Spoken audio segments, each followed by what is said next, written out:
guarantee of future returns. Before investing, always seek the advice of a competent financial professional.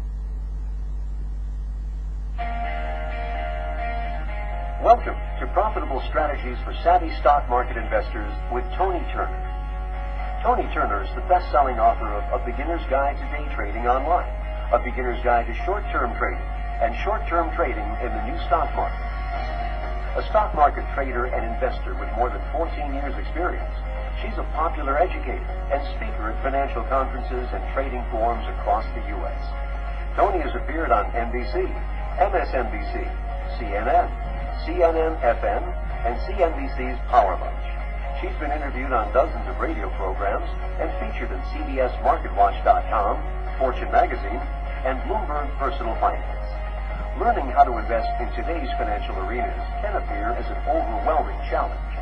Tony is known for her unique ability to explain the sometimes complex workings of the stock market to traders and investors in a way that makes it accessible and easy to understand.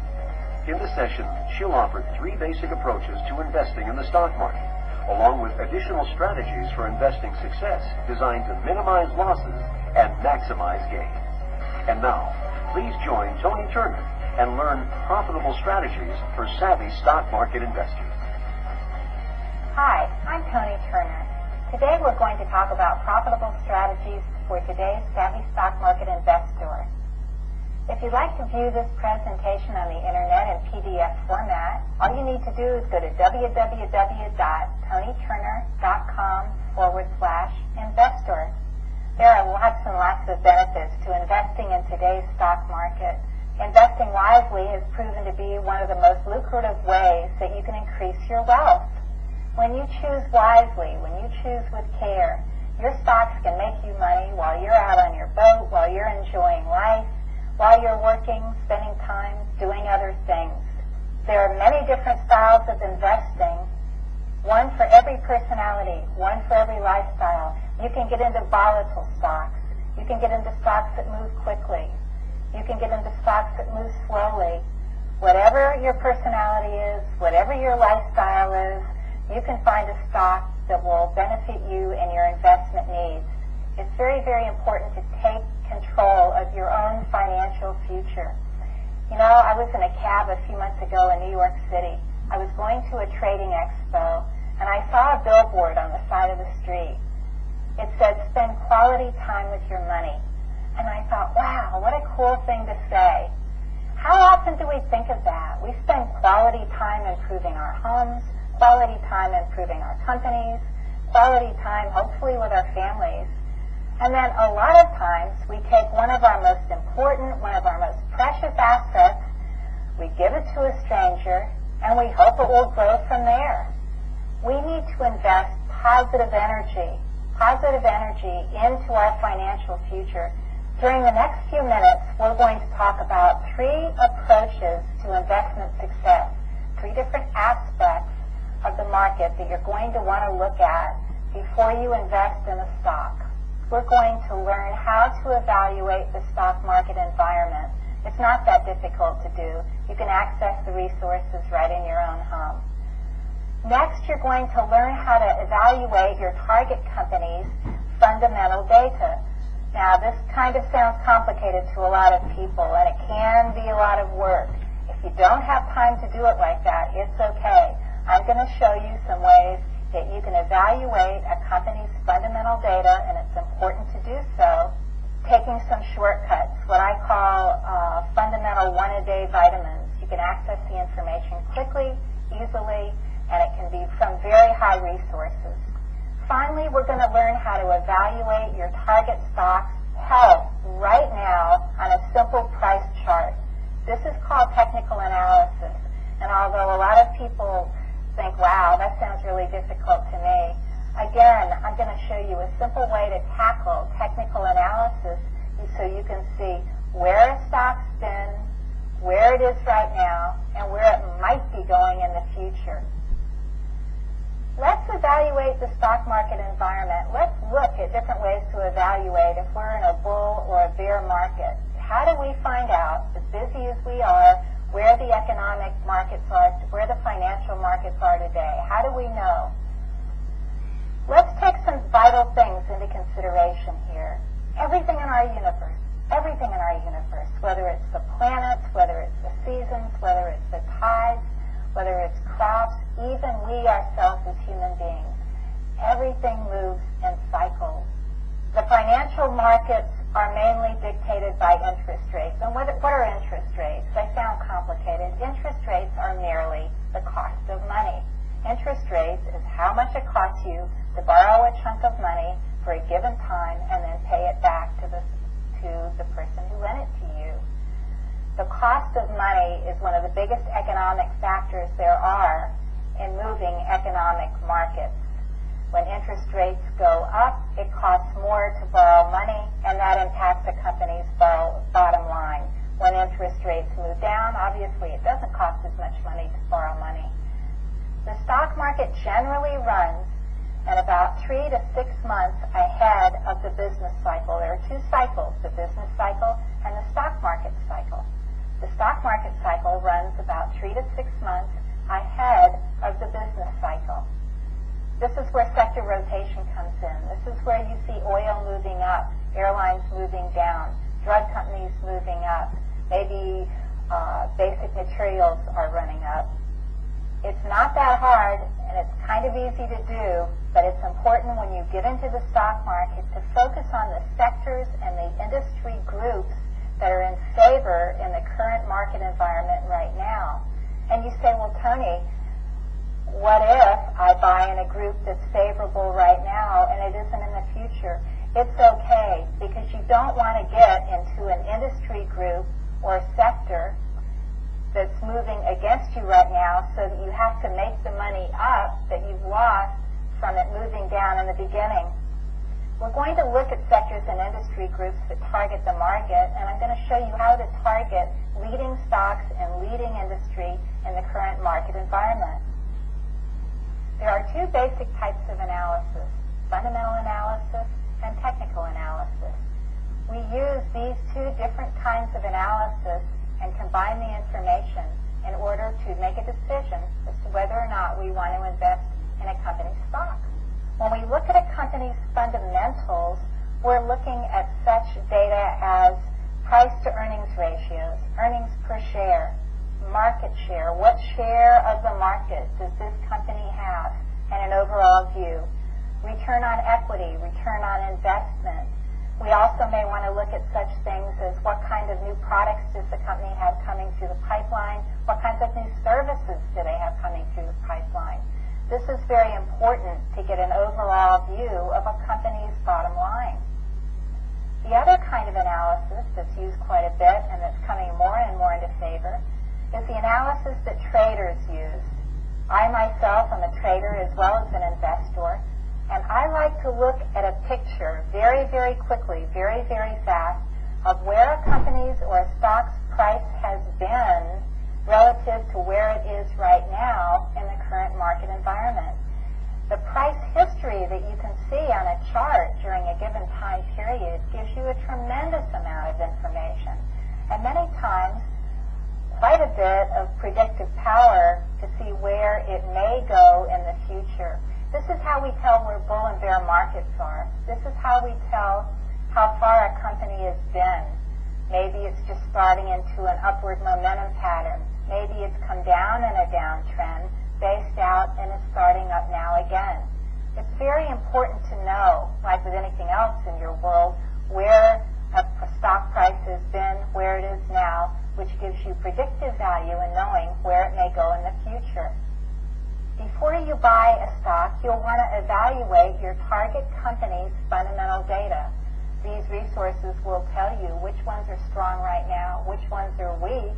That in turn leads you to look at the stocks or the components within these industry groups, and the rankings will help you evaluate which stocks you want to get into right now that have future growth ahead. It sounds like a complicated thing to do, but I'm going to show you some ways to make it easy. I'm going to show you some resources you can go to in order to evaluate a company's data quickly and easily. You know, when we go to Macy's to buy a red blouse, if we only have a certain amount of time, it's not wise of us to spend our time looking at blue blouses or brown blouses. We only want a red blouse. This is kind of the same thing. We only look at the stocks, we only look at the industry groups that can benefit us right now, that make really wise investments, and that will carry that momentum into the future. So don't look at blue blouses if you only want a red blouse, because that's wasting time. That's not effective. That's not efficient. You don't want to spend all your time. You don't want to spend all of your time researching stock fundamentals. We have more to look at here that you need to spend a little time on too.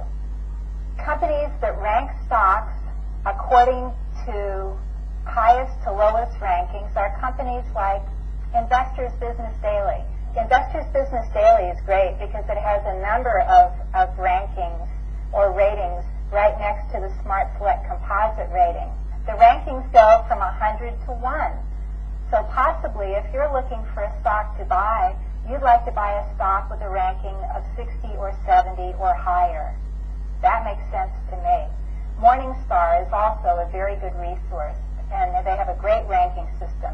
They rank stocks with stars from 5 to 1, 5 being the highest ranking, 1 being the lowest ranking. The final ranking system that we're looking at here is ValueLine. You can go to valueline.com. ValueLine ranks stocks from 1 to 5, 1 being the highest rank and 5 being the lowest. Ultimately, these three resources will streamline your research. They will help you be efficient and effective when you're researching your target stock's fundamental information. And in today's hectic world, that's a very valuable asset to have.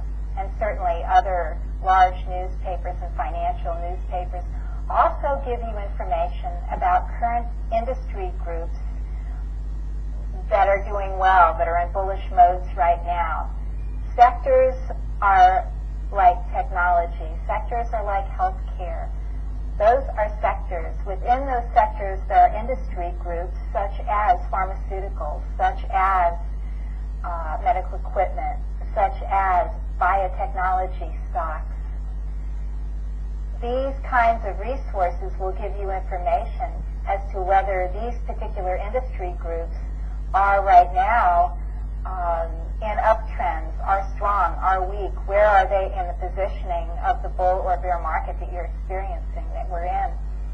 Once you find the industry groups that are strong, and maybe it's transportation, transportation being a sector, maybe it's airlines, maybe it's trucking, but these resources will tell you which ones are strong right now, which ones are weak. That in turn leads you to look at the stocks or the components within these industry groups, and the rankings will help you evaluate which stocks you want to get into right now to have future growth ahead. Technical analysis is the study of historical price patterns over a given period of time.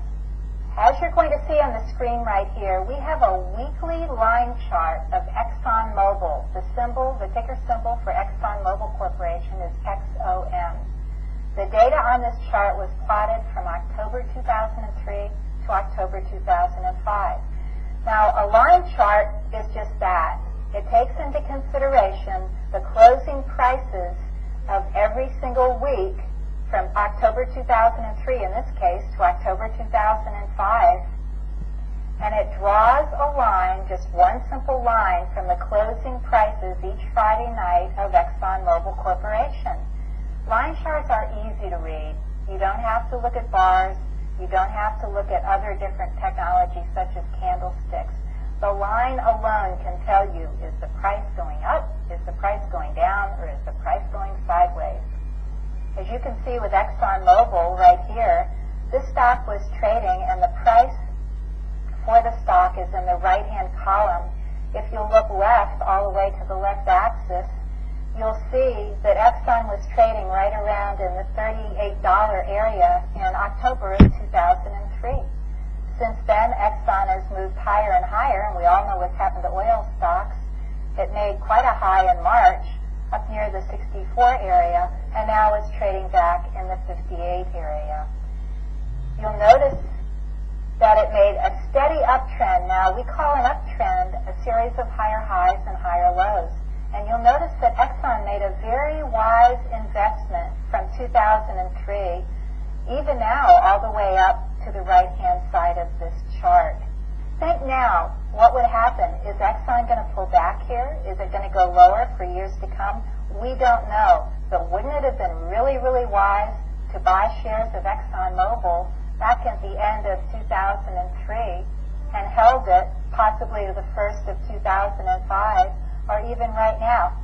A chart is a simple picture. It's worth 1,000 words. And when you combine technical analysis with fundamental analysis, you get a very, very clear picture, again, of where a stock or a company's been and where it might want to go. There are different kinds of charts.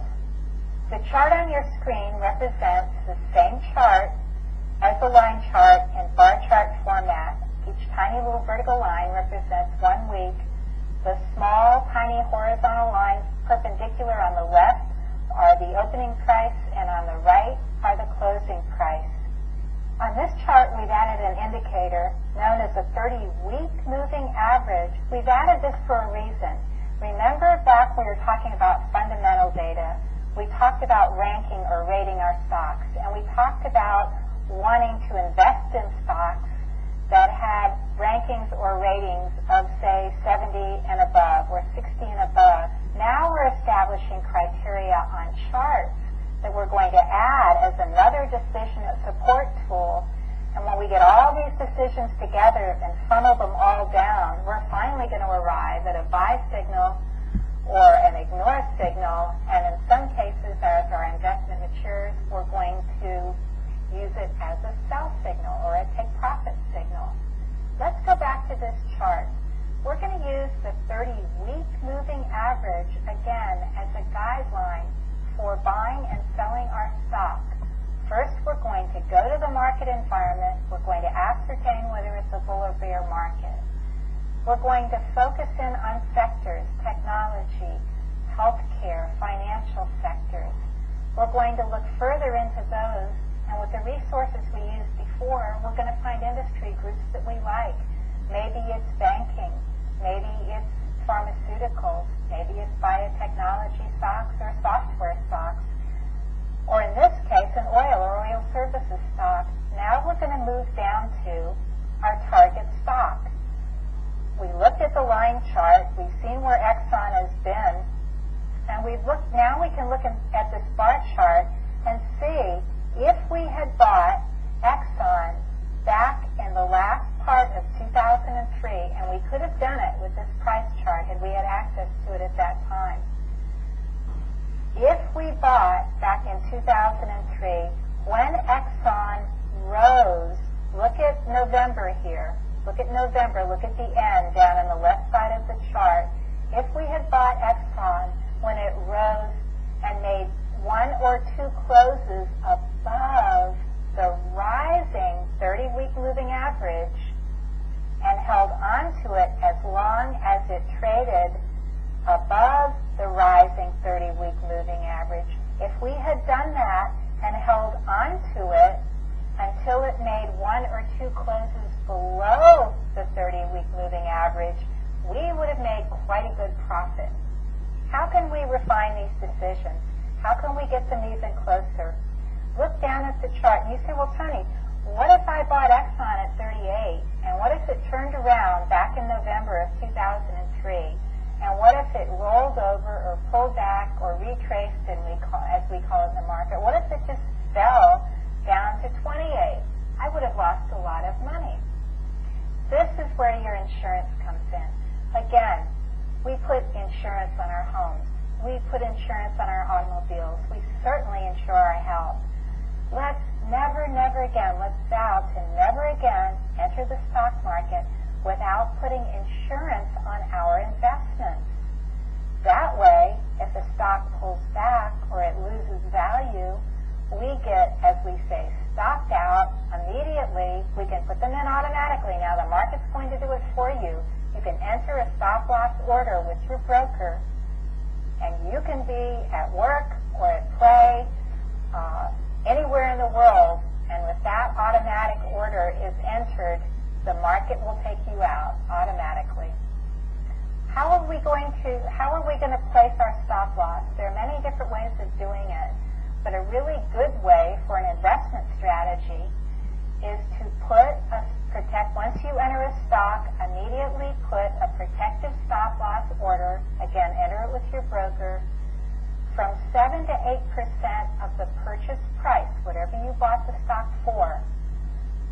Put that order in right immediately after you buy the stock, and that's your insurance. That will take you out. We'll talk about this just a little bit more in just a minute. Here's another example of how we can use price charts and 30-week moving averages as decision support tools to enter a stock and make profits and keep safe. This chart is a price chart of Johnson & Johnson, the big pharmaceutical company. Notice how Johnson & Johnson bottomed out, as we say in the markets, at the end of 2003 and started moving up and moved up all the way through the middle of 2005. Wouldn't it have been great if we'd gotten into this stock back then and ridden it all the way up to $70? Looking at this price chart, you can see how if we had bought Johnson & Johnson when it moved over its 30-week moving average back in the beginning part of 2004 and then stayed in this stock until the first few months of 2005, we would have made a good profit. You say, well, Tony, look what happened here. Johnson & Johnson in the beginning part of 2004 moved up over that 30-week moving average you're talking about. I bought the stock, but then it jumped up and rolled back over and fell through that moving average. Yes, but you put in your stop loss. You put in your protective stop at 7% of $52. Your stop is at $48. You're totally protected. Johnson & Johnson didn't retreat to that price point. It rolled over and started right back up again. You were totally protected. Had you not even looked at the stock to see how it was doing, you would have been okay. Johnson & Johnson kept moving up again until March and April of 2005. It did start pulling back. When it fell through its 30-day moving average in May of 2005 and made 2 consecutive closes below that moving average, you would have sold the stock using this criteria. You would have bought at 52 and sold at 65. That's a pretty good percentage profit to make, and a safe one. Above all, remember, we want to preserve our capital. We want to preserve our profits. Okay, now as we're looking at this chart, and I picked this chart on purpose because, believe me, the stock market does not behave. It does not act the way we want it to, and certainly the stocks that make up the stock market sometimes act like a bunch of irrational teenagers. They are all over the map. What we don't want to do is look up one morning and find out that we've lost $10 or 10 points in a stock. We don't want that to happen. In this particular scenario, Johnson & Johnson, when it moved up past that 30-week moving average back in the beginning of 2004 and we bought it, it could have very definitely risen up higher and then pulled back and dropped to our automatic protected stop loss at 48. We have to learn to do one thing with our shoulders. We have to learn to shrug. We have our insurance in. This is the stock market, people. It's getting more and more volatile every day. And if we get taken out of the stock for the price of a few dollars plus a commission, aren't we far more fortunate than if we hadn't paid attention, hadn't placed the stop loss, and had let the thing fall further and further down, and then in essence lost a lot more money and then had to hang on to it and hope we made it up. I know all of us, myself included, have bought stocks, invested in stocks, ridden them up to big profits, thought we were rocket scientists, and then paid no attention, and in our euphoria let these stocks move all the way back down to where in fact we end up taking a loss. Please believe me, when you're investing in the market, especially as volatile as they are today, especially with the global events we have coming in that are unexpected every moment in time, it's totally necessary to put in our insurance, to put in our protective stop orders. Yes, you are going to sometimes get out with a small loss. Sometimes those stops are going to be hit sooner than you thought they were going to be. But if you think back, your first loss is always your smallest. It's always your smallest. Think back to companies, think back to people, and hopefully it's not you, who invested in Enron, who invested in MCI WorldCom when it was having problems, who invested in other kinds of companies that have done the same thing. How wise they had been, how wise would have they been if they put their protective, their insurance stop in, and then raised it a couple of times during the course of the stock moving up. How smart would have that been? There would have been far less losses than the trillions and trillions of dollars that were lost on those particular investments. So put your insurance in, and know that while you may get stopped out once in a while, you're going to be very thankful and very grateful that you've done it many, many times over. And let's look at this particular price chart and see where we could have raised our stop loss points to a couple of times to ensure that we made really good profits. If you can draw a horizontal line, and I bet you can see that the price found what we call support right in the $54 area, right where the bottoms of all those bars are throughout the second half, or right about the middle of 2004. Just draw a horizontal line with your eyes or a pencil, whatever you like. You can see how we're doing it here. And you can see that every time Johnson & Johnson fell down to a particular place, it always stopped right there at that $54 area. A smart thing to do is move your protective stop up to about $1 or so underneath that particular area. So where would we raise it to? We would raise our protective stop to about $53, $52 if you're more comfortable, as soon as one or two of those support areas were formed. This tells you that when this stock keeps coming down to this area, buyers come in, say this is a good price for Johnson & Johnson, and in their buying, they hold it up or they support it, and eventually it begins to go higher. Now, what would have happened there? If you raised your stop and the stock, as we say, rolled over and went through it, well, the very worst thing that can happen is you make $4 a share profit. That's not too bad, and it's a relatively short time period. When Johnson & Johnson starts back up, if indeed it does, and it did in this case very definitely, you can reinvest if you like. It's the worst case scenario, you've made money, and that's not a bad thing in this day and age. What the other thing you've done is something we're going to talk about more in a few minutes. You've protected your asset known as your portfolio. You've protected your equity, and that is the single most important thing you can do in your investment career. Now, Johnson & Johnson moved up for the latter half of 2004 very, very quickly and very, very nicely. When you get more advanced and you become more advanced, you can start drawing trend lines from the bottoms of each of these moves up. And perhaps you want to use these trend lines as your stop area if you want it to get tighter and tighter. However, if you don't, know that many times the 30-week moving average will form a trend line of its own. And we know that we're not going to keep the stock if it makes one or two closes below that moving average. So that in itself is your automatic stop out. Again, Johnson & Johnson fell below our moving average in June or July, it looks like, of 2005, and we've made quite a nice profit. Let's move on to our next chart. Here we have a chart of Alcoa Aluminum, the huge manufacturer. We have another example of how we could have bought Alcoa Aluminum when it rose over. Please keep this word rising in mind. I said it over and over, but it's so important that the 30-week moving average is going in a horizontal direction or at least rising. We never, never, never buy when a stock is moving over a falling 30-week moving average. Now, a moving average is just that. It's the average price of a stock over a given time period plotted into a line form. Here's another clue, and something I wanted you to see on this chart.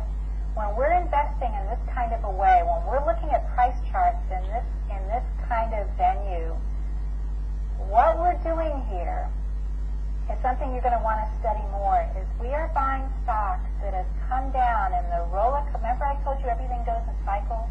Well, so do these big icons of American industry, so do their prices.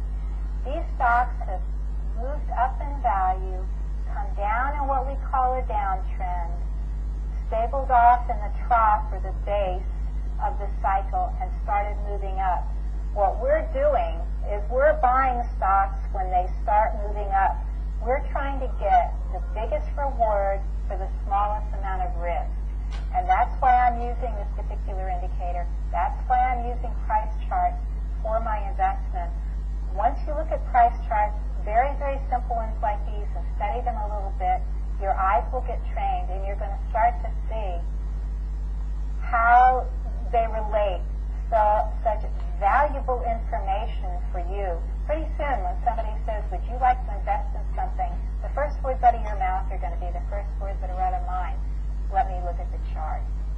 Now again, and when you combine that with the fundamental information and the other information that you kept track of, that you've looked at, you're going to find it to be a very, very, very valuable analysis tool. This is a weekly chart of Alcoa aluminum, a bar chart, just like our last one with Johnson & Johnson. And again, you can see how we use the 30-week moving average as an indicator and a decision support tool. Now, as you can see on this price chart, Alcoa aluminum came all the way down in the middle of 2002, kind of touched off here at $18, moved back up, retested almost, but not quite that, and moved up again over our 30-week moving average. As it moved over this moving average, and this moving average here is rising slightly, we bought Alcoa aluminum at about $23. Immediately, we put our stop loss in at our 7 to 8% point of $21.30. Now we've got that insurance in. Now we know that if anything happens to Alcoa aluminum, it doesn't have far to fall before we're taken out.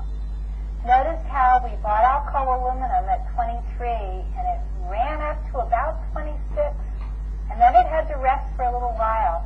And as it was resting, buyers came in, increased demand, and moved it up even higher in price. Price charts are human emotions in a picture. They are human emotions. At the bottom of this price chart back in the year 2002, we can see fear. We can see panic. Probably people who have this stock panicked when it moved in a downtrend all the way down. Then as it started up in 2003, you can see little bits of optimism coming into the market. Some people are starting to nibble and say maybe the stock is going to move higher. The optimism will move more and more into greed, different levels of greed. When you see a stock go from here to here, now we're talking about the emotion called euphoria. When you see a stock move in a almost vertically in an uptrend and change the angle the way Alcoa aluminum did, now you want to start raising your stop, if you know how to read this kind of trend, in order to get the maximum profit. And if you don't, it's okay. If you don't, you can wait until it crosses that 200-week moving average line, as Alcoa aluminum did in April of 2004. It crossed over this line, made certainly 2 consecutive closes. We could have gotten out here easily at 34. But remember, I keep using the word close. It did not close below that moving average, and the close is the most important part of the day or the week for any stock.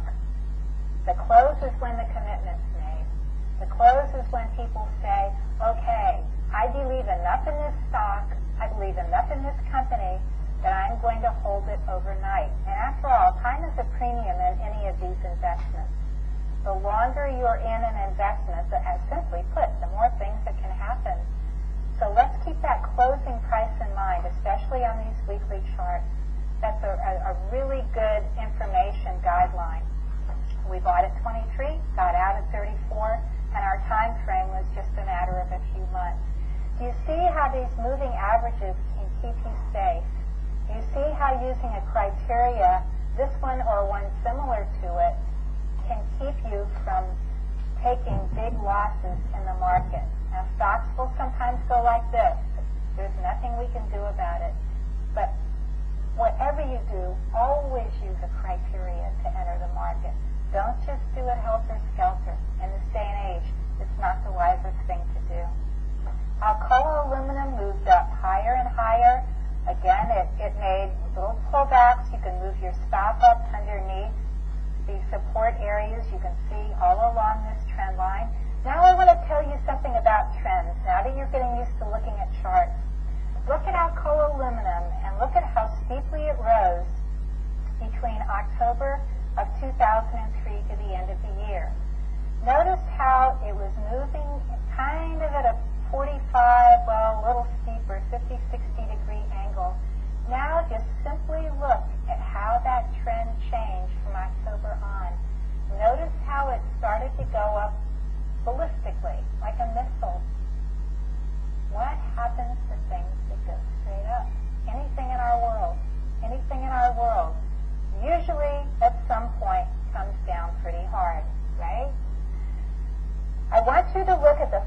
did a few gyrations, and right around October, Alcoa moved down.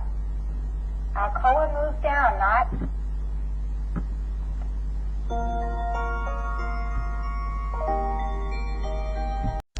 per share profit in every share of Alcoa aluminum that you bought. Now let's look at Boeing. This is our final chart, and it's a very beautiful chart, I'm sure. This is a chart that makes every investor happy, especially as savvy investors like we are, because we knew to buy in 2003, and we knew to buy and get in at 31. That's where our price crosses up and over our 30-week moving average. I think it's wise to watch these stocks. I like to catch them before they move through the average, so I can watch and see and get in at the highest precision point. Boeing moved up and over. Now the moving average isn't moving down here when we enter. It's moving sideways, and that's totally acceptable. On this particular example, we would have bought Boeing at $31. Immediately, we put our stop loss in at $29. That's our insurance in case it goes lower, and we're not ever going to move it down. We're only going to move it up as the stock goes higher. Boeing retraced a tiny bit back to almost to our entry price, and it took off from there.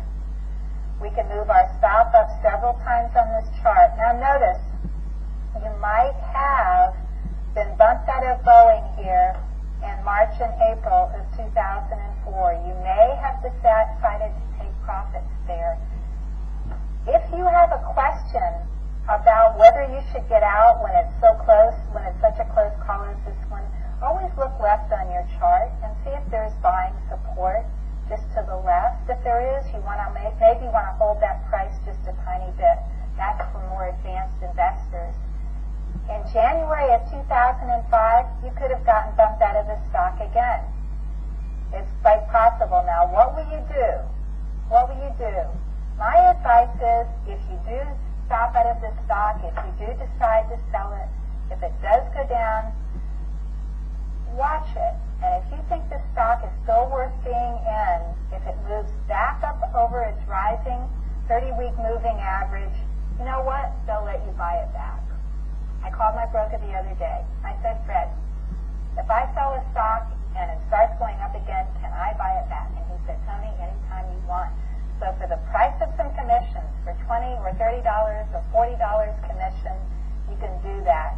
But don't you have more peace of mind knowing that you've got your insurance in, that you've got your criteria set, you've got your rules, you've got your guidelines, no matter what. You can certainly buy it back.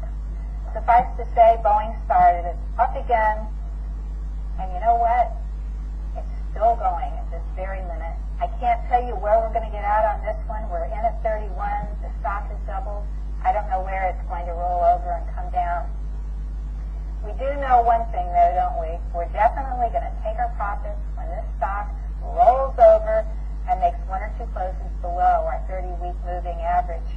For right now, though, we're going to enjoy the ride. Let's say for fun that you moved your protective stop loss up just underneath what we call support areas, which are these little low areas. Every single time it stopped and started up again, those are the buyers we call support. You might be one of those buyers. You may decide to add to your position during those times. You may say, there are so many buyers in this area, there's so much demand for Boeing, and actually, doesn't the whole world, and indeed the financial markets, move on supply and demand? There's so much demand in this area, I'm going to add another 2 or 3 or 500 shares to my position. If you had not used the 30-week moving average here, but were just bringing your stop-loss points up underneath, keeping them $1 or 2 underneath those support areas, that's another criteria that's valid, and you wouldn't have gotten stopped out of Boeing. You could have ridden it up and kept going. If it did hit your stop in January, if you did decide to get out in January, you would have bought at 31. You would have taken profits at 50. I really don't see too much wrong with that. You'll never go broke taking a profit. In summary, when you invest, remember, always, always, always evaluate the current market environment. If you're 20 20 years old, it's okay to buy stocks at the very top of a bull market and wait through the bear market and wait for it to go back up again the rest of your life. But the older you get, we don't have that time. We don't have that time premium. We don't want to wait and lose money before we make money. So please, look at the current market environment. Check all your resources. Check the financial networks. Check the newspapers. Check the financial section of your local newspaper. Kind of get a feel. Read what everybody has to say. And certainly you can figure out and you can pretty well target what the current market environment is and where you think it's going to go from there. Then focus down on the sectors, focus down on the industry groups. What industry are you interested in? Where do you work? What do you know about? That sometimes is a great place to look because you know what's going on in that particular industry. Once you focus on an industry that you like, evaluate your target company's fundamental rating or ranking. Pick one that's a winner. Pick one that's strong right now. After all, if you're picking a baseball team, you're not going to pick the girl with a broken arm. You're not going to pick the guy who's got a broken leg right now to be on your team. You're going to pick the biggest, baddest, strongest person you can get for your team. Just so we want to pick the best stocks, the strongest stocks to invest our money in because our money is hard-earned. When you evaluate your stock's health on a weekly price chart, remember, use an indicator like the one we've used here. Consider using a 30-week moving average, and remember, it must be rising, and your stock price must close above it before you purchase shares. If your time frames are shorter and you don't want to stay in a stock that long, put a 20-week moving average on that price chart. You'll find it will follow the price pattern much more closely. You're going to get stopped in and stopped out a lot faster, but that may agree with you. It's almost, think of a moving average as a safety net that keeps you and your money from falling down a lot harder and faster than you want to fall. Once you've evaluated your stock on a price chart, see where it is in relationship to that 30-week moving average. Has it risen and doubled and tripled in price? Maybe you want to wait till it pulls back a little bit. Maybe you want to move on to an alternative stock. Understand, we have more than 9,000 individual stocks out there. More than 9,000 opportunities to invest our money in a high-quality company that can earn us money in the years to come. So let's not pick one that's inferior. Let's not pick the girl with a broken arm and the guy with a broken leg. Let's pick a strong one.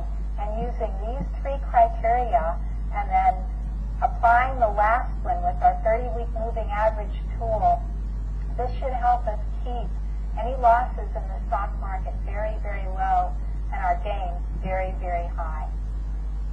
Now, I've said this 100 times already, but we can't make this point enough. Don't forget your insurance. Whenever you purchase a position, whenever you purchase it, your next step is to place your initial protected stop, your insurance, so that if the markets go against you, you never take a big loss. We can do it automatically over the internet. We can call our broker and do it. This is our insurance, and it should be non-negotiable. Don't kid around with yourself. Do it. You're going to be so glad you did.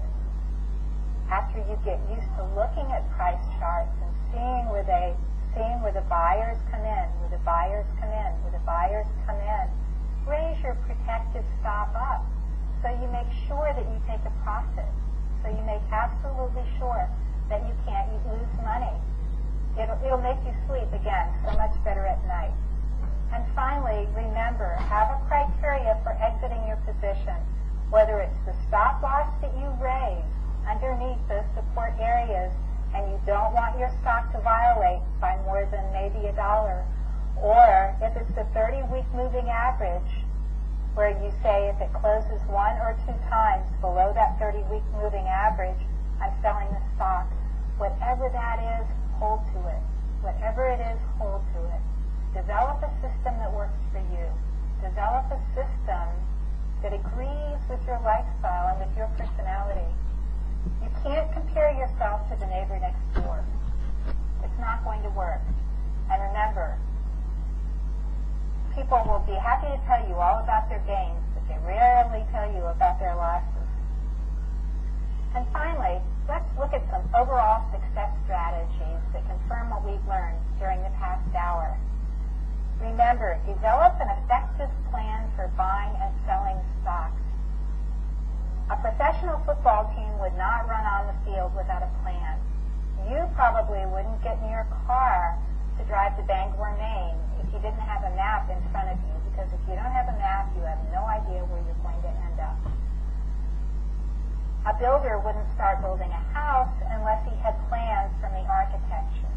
We hope the surgeon doesn't operate without an X-ray, right? So, let's not us jump into the market without a firm and concise plan that's been developed by ourselves, a professional, with really good positive criteria. Spend time with your investments each week. For goodness sakes, look at the newspaper. Watch television a little bit. Where are your stocks trading right now? Where are their price ranges? Where are they in relationship to their 30-week moving average? How is their fundamental data holding up? What is their ranking and rating now? Maybe it's going up, maybe it's going down, but you need to know. Again, the one thing we always keep foremost in our minds, and we never, ever forget, is to protect our capital at all times. Protect our capital at all times. Even if we don't make a gain, we're way ahead of everybody else if we don't let anything happen to that most precious asset. Remember to diversify your portfolio. Don't put all your eggs in one basket. Choose among different industry groups, biotechnology, financials, pharmaceuticals. Choose different stocks in at least two or three different industries in order to diversify your portfolio. Remember, when one group's going up, the other may be going down. This way, your whole portfolio won't be going down at one time. You'll also want to pay yourself, something I haven't put on our slides here. When you make a really nice profit in a stock, pay yourself, take 10% of that profit and put it in an alternative investment idea. Something strong, something that's entirely out of the stock market, and let it grow there. Always pay yourself before you pay anybody else. I really hope you enjoyed this presentation. Remember, when you get into the stock market, go slowly, go carefully, go wisely. Start on a very small basis in the beginning, and then as you begin to expand your knowledge, expand your discipline, then you can expand your investment horizons. There's something out there for everyone. So keep those thoughts and all my best to you. This concludes Profitable Strategies for the Savvy Stock Market Investor with Tony Turner, the Trader's Educator. We hope you've enjoyed this presentation on investing and trading in the equities market with Tony Turner. To find out more, please visit us at www.tonyturner.com.